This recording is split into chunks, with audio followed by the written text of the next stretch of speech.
Teknologi kecerdasan buatan atau AI semakin dekat dengan kehidupan masyarakat Indonesia belakangan ini. Kehadirannya semakin terasa terutama pemanfaatannya di media sosial. Penggunaan konten berbasis kecerdasan buatan terus meningkat signifikan. Ini menjadi tantangan karena konten AI rentan dengan hoax dan berpengaruh kepada kepercayaan publik. Topik ini menjadi bahasan dalam diskusi panel yang diselenggarakan oleh Departemen Ilmu Komunikasi Universitas Indonesia.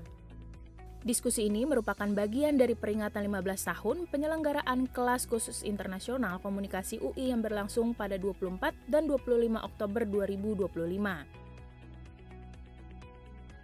Selain di media sosial, AI juga sudah mengetuk pintu dunia pendidikan termasuk universitas. Mahasiswa kini memanfaatkan berbagai aplikasi berbasis AI untuk membantu proses belajar sehari-hari.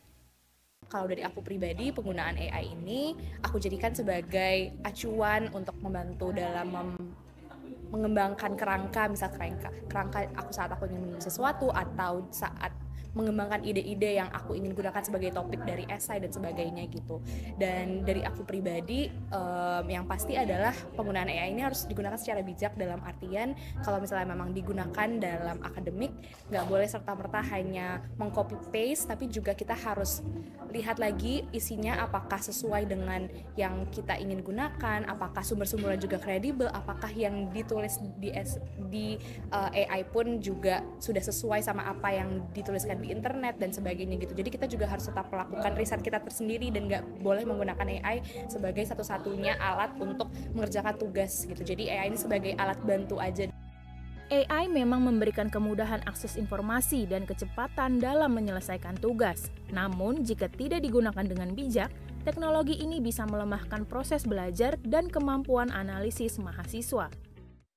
Yang saya amati adalah kita menggunakan AI itu kita nggak belajar dari awal, dan ketika kita nggak belajar dari awal secara manual, pemahaman dan penguasaan kita tuh kurang sebetulnya. Jadi mahasiswa sepertinya perlu benar-benar dengan sadar untuk mencoba tidak menggunakan AI untuk belajar pertama ya. AI bagus untuk orang yang sudah ahli sebetulnya, mempermudah, tapi buat orang yang sedang belajar itu akan sangat menyulitkan sebetulnya. Profesor Jana Eng dari Queensland University menjelaskan bahwa kemampuan berpikir kritis adalah kunci untuk membentengi diri dari gempuran teknologi kecerdasan buatan. Some form of at least understanding the basic techniques behind the AI systems.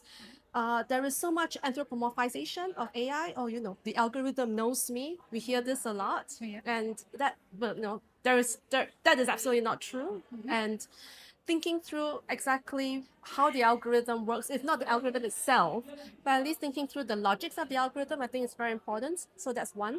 Two, I think it's also good to understand it in terms of critically thinking about it, critiquing it, thinking about where information comes from, thinking about what can be wrong, how to consider the accuracy, the factualities of these statements. I think that's really important. So just critical thinking of information. The third one, I think that a lot of perhaps educational providers is, but at UQ we are very keen on this.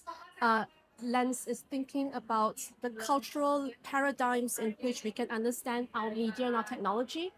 So thinking through the logics of computational culture, for example, thinking through the logics of linearity, thinking through as well the logics of technological infrastructure, the power dynamics, the politics involved in all of that. Just understand where all of this comes from. I think it's really important. Pada akhirnya, kehadiran AI menjadi tantangan sekaligus peluang bagi dunia pendidikan. Pemanfaatannya perlu dilakukan secara cerdas dan bertanggung jawab.